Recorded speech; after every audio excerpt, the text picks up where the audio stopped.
तो आइए आज एक बहुत ही महत्वपूर्ण टॉपिक हम लोग चर्चा करते हैं। तो आज का जो हमारा टॉपिक है कि यदि कोई व्यक्ति हमारे ऊपर झूठी एफआईआर दर्ज करा दे तो ऐसी स्थिति में हमको क्या करना चाहिए और हम लोग क्या करें। क्योंकि साथियों ये एक बहुत ही कॉमन सी समस्या है।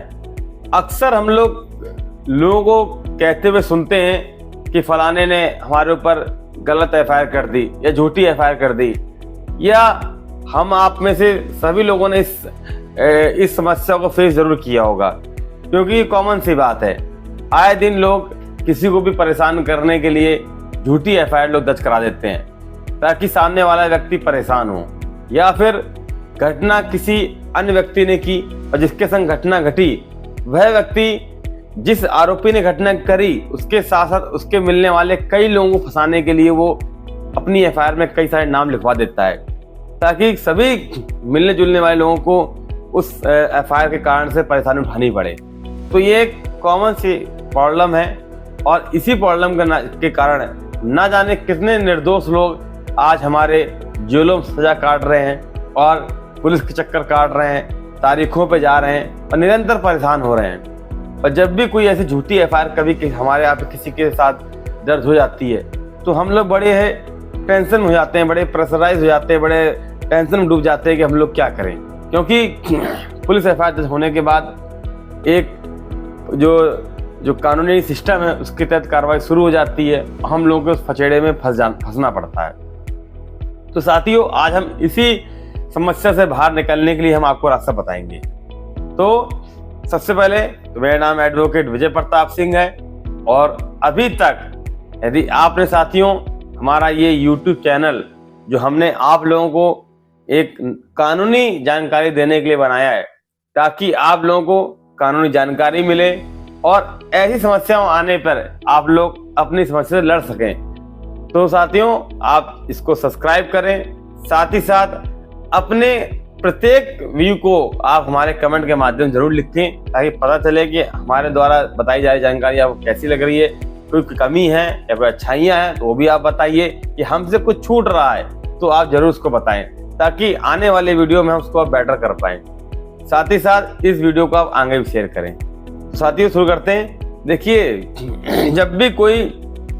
व्यक्ति आपके खिलाफ झूठी एफआईआर दर्ज करा दे और आपको लगता है कि सामने वाले व्यक्ति ने झूठी एफआईआर आपके खिलाफ दर्ज कराई है तो सबसे पहले तो आप परेशान ना हो, आप अपनी हिम्मत बांधते हुए ऐसी समस्या का सामना करने के लिए अपने आप को पहले प्रिपेयर करें। क्योंकि सबसे मुख्य चीज है कि आप झूठे फंसाए गए हैं तो आपको डरने की जरूरत नहीं है, आप हड़बड़ाए ना। दूसरी चीज आप ये देखें कि जिस झूठी एफआईआर में आपको फंसाया गया है वो किस प्रकार का मामला है, वो गंभीर मामले में आता है या एक साधारण मामला है। मामले दो प्रकार के होते हैं, एक वो जिसमें 7 साल से ज्यादा की सजा होती है, दूसरा जिसमें 7 साल से कम की सजा होती है। क्योंकि 7 साल से कम वाली सजा में यदि कोई मामले में आपका नाम डाला गया है तो पुलिस आपको तत्काल अरेस्ट नहीं कर सकती, मगर 7 साल से ऊपर की सजा वाले किसी आरोप में आपको फंसाया गया है तो पुलिस आपको तत्काल प्रभाव से अरेस्ट कर सकती है। तो ऐसी स्थिति में थोड़ा सा आपको सचेत रहना है। तो पहले आप ये जानिए कि किस टाइप के मामले में आपको झूठा फंसाया गया है। यदि 7 साल से कम सजा वाले मामले में आपको फंसाया गया है तो आप बिल्कुल परेशान ना हो। ऐसी स्थिति में आपको क्या करना है कि आपको लगता है जिस भी थाने में आपकी रिपोर्ट लिखाई गई है, आपका नाम डाला गया है, तो आप उस थाने जो आपके संबंधित थाने का जो आया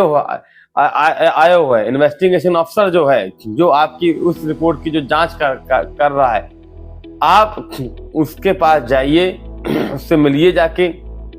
और मिलने के बाद आप उसको बहुत ही सिंपल वे में बड़े कॉन्फिडेंट के साथ में उसको बताइए कि सर हमारा नाम गलत तरीके से फंसाया गया है, हमें गलत तरीके से आरोपी बताया गया है, हम निर्दोष हैं। और निर्दोष आप किस वे में हैं उसकी आप एक पूरी सूची तैयार करें अपने पास, जिसमें आप वो सारे प्रूफ अपने लगाने का प्रयास करें जो ये दिखा सके कि आप उस चीज के लिए निर्दोष हैं। जैसे कि जिस टाइम घटना घटी वो, क्योंकि वो एफआईआर में दर्ज किया गया होगा तो उस दौरान आप कहाँ थे, किस जगह थे, किन लोगों के बीच में आप थे, उसके जो जो प्रूफ आपके पास हैं, कोई वीडियो, कोई रिकॉर्डिंग है, वीडियो रिकॉर्डिंग आपके पास है, या कोई लोकेशन आपके पास है, या अन्य कोई मीटिंग में आप गए तो मीटिंग की कोई जानकारी, ऐसे कोई सबूत जिससे ये डिक्लेयर हो कि आप उस घटना के समय उस जगह पर आप थे ही नहीं। आप संबंधित थाने के जो इन्वेस्टिगेशन अफसर हैं उनके पास आप जाके मिले, और मिलने के बाद जो घटनाक्रम के अंदर जो जो चीज़ें बताई गई हैं, किस प्रकार से आप उसमें सम्मिलित हैं, उसके बारे में आप वो सारे अपने प्रूफ दीजिए, जिस तरीके से कि आप उस घटना के दिन आप कहाँ थे, किस जगह थे, किस काम के लिए थे और किन लोगों के बीच में आप थे। इस चीज़ को आप पूरे जितने बेटर तरीके से आप सामने वाले जो इन्वेस्टिगेशन जो अफसर है, जो जांच कर रहा है आपकी उस रिपोर्ट की, उसको आप बताएं, उसको अपने कॉन्फिडेंट में लीजिए, ताकि उसको यकीन हो कि हाँ जो आप बता रहे हैं वो सत्य बता रहे हैं। आप पूरी चीज़ों को बड़े उसके साथ बताइए, धीरज के साथ में, और पूरे अपने सबूत भी उसको दीजिए। कोई वीडियो रिकॉर्डिंग है या कोई मीटिंग में कहीं गए हैं तो, या उनके बीच में आप लोग गए, उनके गवाह, उनके एफिडेविट, शपथ पत्र जो आपके पास दे सकते हो उस आयोग को उसको आप जांच अधिकारी को आप दीजिए। दूसरी चीज, सबसे महत्वपूर्ण चीज, आप जांच अधिकारी को यह भी बताएं, क्योंकि जांच अधिकारी जानना चाहेगा कि सामने वाले पीड़ित ने यदि आपका नाम गलत तरीके से फंसाया है या गलत आरोप आप पे लगाया है तो क्यों लगाया है। भाई बिना किसी समस्या का तो कोई किसी पर आरोप लगाएगा नहीं, कुछ ना कुछ तो कारण होगा। तो झूठा आरोप यदि आप पे लगाया है तो किसने लगाया है, उसका रीजन भी आप उसको बताइए, ताकि वो कंफर्म हो कि हाँ इस कारण से आपके ऊपर झूठा आरोप लगाया गया है। तो ये तो पहले चीज हो गई। आप जितना अच्छे से कन्विंस सामने वाले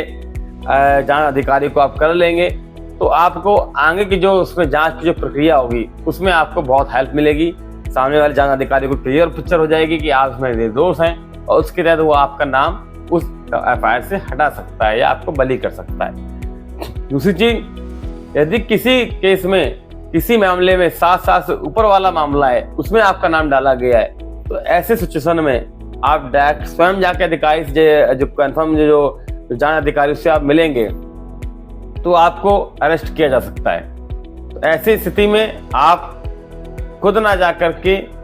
अपने मिलने वाले किसी साथी को, किसी परिचित को, अपने किसी रिश्तेदार को या किसी वकील को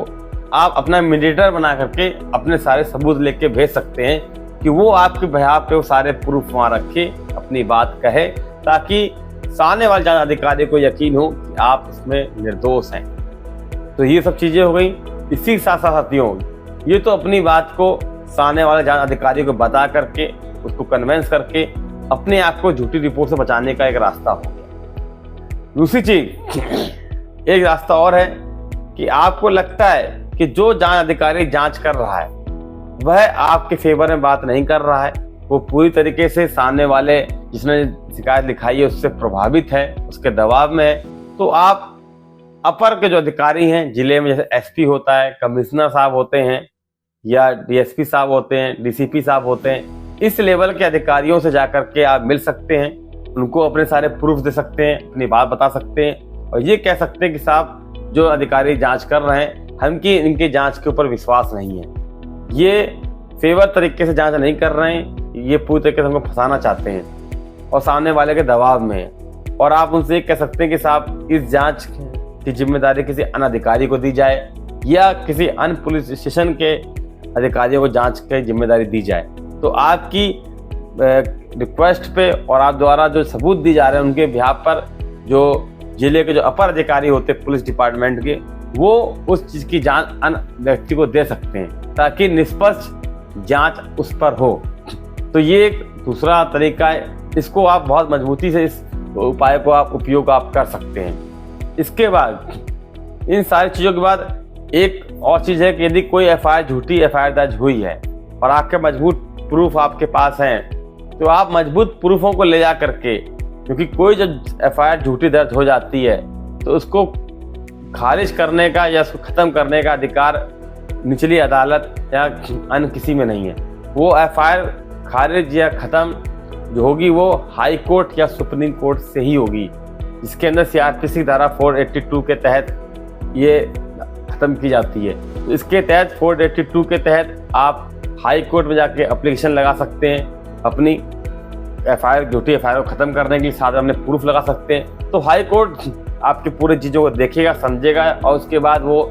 आदेश कर सकता है एफआईआर खत्म करने के लिए। वो एक तरीका है। दूसरी चीज़,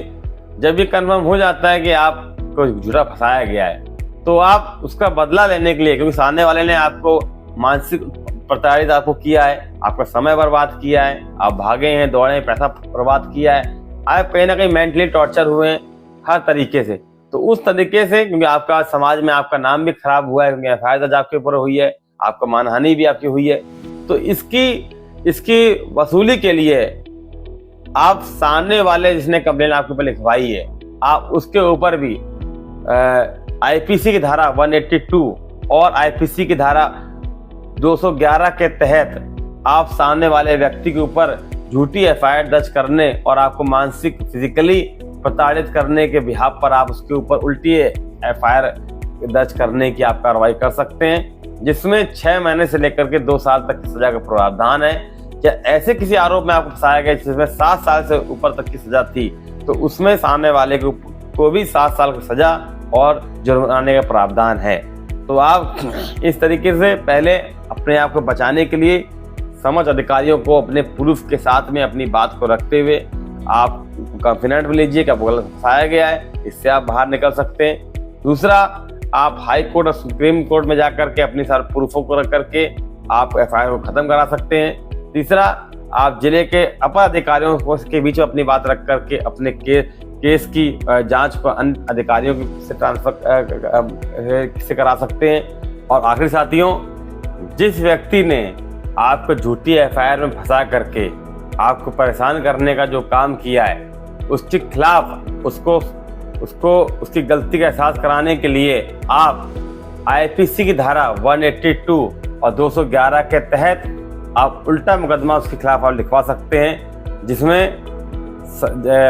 6 महीने से लेकर के 2 साल व उससे ज़्यादा, साथ ही जुर्माने का प्रावधान है। तो इस कार्रवाई को भी आप कर सकते हैं ताकि भविष्य में वो व्यक्ति किसी अन्य के खिलाफ कोई झूठी एफआईआर न लिखवाए। तो इन 4 तरीकों से आप झूठी एफआईआर के मामले में अपने आप को बचाते हुए इससे निपट सकते हैं। तो ये झूठी एफआईआर से बचने का पूरा रास्ता है। साथियों, मैं उम्मीद करता हूँ आपको सभी कुछ समझ में अच्छे से आ गया होगा। कुछ चीज़ समझ में आपको नहीं आई है तो आप हमको लिख के दीजिए, हम आपको और ब्रीफ में समझाने का प्रयास करेंगे। या आपको कोई जानकारी इसके बारे में है तो आप वो भी हमको बताएं ताकि अन्य लोगों को बता पाएं। तो आज इसको यहीं हम समाप्त करते हैं। अगली बार फिर एक नए टॉपिक के साथ में आपको मिलेंगे। तब तक आप जुड़े रहिए, अपनी समस्याओं को हमारे साथ साझा करते रहें। हमारा मोबाइल नंबर हमने डिस्क्रिप्शन बॉक्स में दिया हुआ है, वहाँ से आप निकाल के हमसे बात कर सकते हैं। आप कभी फ़ोन करिए, हम लगातार आपसे संपर्क में रहेंगे। साथ ही साथ अपने जुड़े हुए हमारे अधिवक्ताओं के माध्यम से हम आपकी पूरी मदद करने का काम करेंगे। तो आज के साथ यही इस वीडियो को हम खत्म करते हैं। जय हिंद साथियों।